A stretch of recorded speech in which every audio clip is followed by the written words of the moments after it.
নিরামিষ হোক বা মাছ হোক, যেদিন তরকারি ভালো হয় সেদিন এমনিই ভালো হয়। তো আজকে আমি নিরামিষ সব কিছুই রান্না করলাম, এত ভালো হয়েছে আজকে সবগুলা তরকারি। তো ছোলার ডাল রান্না করব ঝিঙ্গে দিয়ে, আর ঝিঙ্গে টমেটো পটল সব কিছু মিলে একটা এই যে রান্না করতেছি, ভীষণ মজা হয়েছে এই তরকারিটা। তো রেসিপিটা আমি শেয়ার করিনি, অনেক মজা হয়েছে এই রেসিপিটা। তো এই ছেলে মেয়ের জন্য আলু ভাজি, আর আমাদের জন্য ভেন্ডি ভাজি, ডাল, আর এই বলছি না টমেটো আর ঝিঙ্গে টিঙ্গে দিয়ে একটা রান্না করলাম সেটা। তো একটা ঝিঙ্গে আমি ডালের ভিতরে দেবো, আর সবগুলো টমেটো দিয়ে রান্না করে নিলাম। তো এই ডালের রেসিপিটাই তোমাদের সাথে শেয়ার করব। তো ঝিঙ্গেটা খোসা ছাড়িয়ে নিব।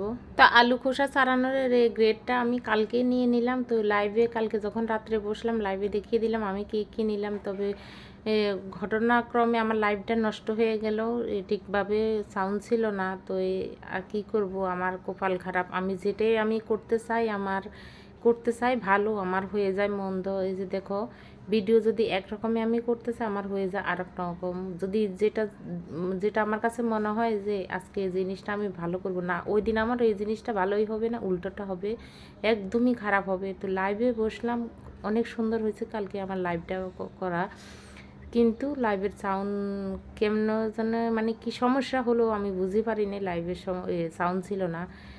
লাইভে আমি সব কিছু দেখিয়ে দিলাম, কিছু কেনাকাটা করলাম, কোরিয়ান নিলাম, আর চামচ 2-3 রকমের চামচ নিলাম, আর এটা আলু গ্রেট করার এটা নিলাম, আর একটা চা করা চশমা নিলাম। তো সব কিছু আমি কালকে দেখিয়ে দিলাম। তো আর কী করা, যে কপাল মন্দ আমার, লাইভটা ভালো হয়নি। তো এই যে ডাল সিদ্ধ হয়ে গেছে, ছোলার ডাল। তো বেশি আমি গুট মনে শুধু একদম মানে আড়াভাঙ্গা করে রেখে তারপরে এই যে বড় বড় করে ঝিঙ্গে কেটে নিলাম। তো সে ঝিঙ্গে এখন দিয়ে দিলাম। তো একদম ঘন ঘন হয়ে গেছে, ডাল সিদ্ধ হতে হতে জলটুকু একদমই কমে গেছে। তো আর একটু জল দিয়ে দিলাম।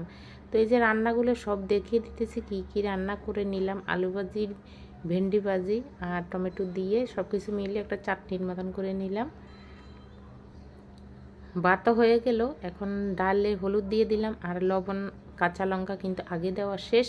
এখন জিরা আর ধনিয়া পাতা দিয়ে দিলাম। তো একটু সামান্য মিশিয়ে তো এখন ফোড়নটা দিয়ে দেব। তো এত মজা হয়েছে, আমি তো মানে অবাক হয়ে গেলাম যে একটা ঝিঙ্গে দিয়ে ডালটা রান্না করলাম, এত ভালো হয়েছে। তো আমি এই ঝিঙ্গের ডাল এই প্রথমবার রান্না করলাম, এত ভালো হয়েছে। তো ফোড়নে এখানে দিলাম 5 ফোড়ন আর তেজপাতা। তো এখন এই যে দিয়ে দিলাম, ফোড়নটা দিয়ে দেওয়া শেষ। তো সব রান্নাই তো হয়ে গেল। তো লাস্টে একটা শুকনো লঙ্কা এভাবে আমি ভেঙে দিলাম, ফ্লেভারটা ভালো আসবে, কালারও সুন্দর আসবে, দেখতে খুবই সুন্দর হবে।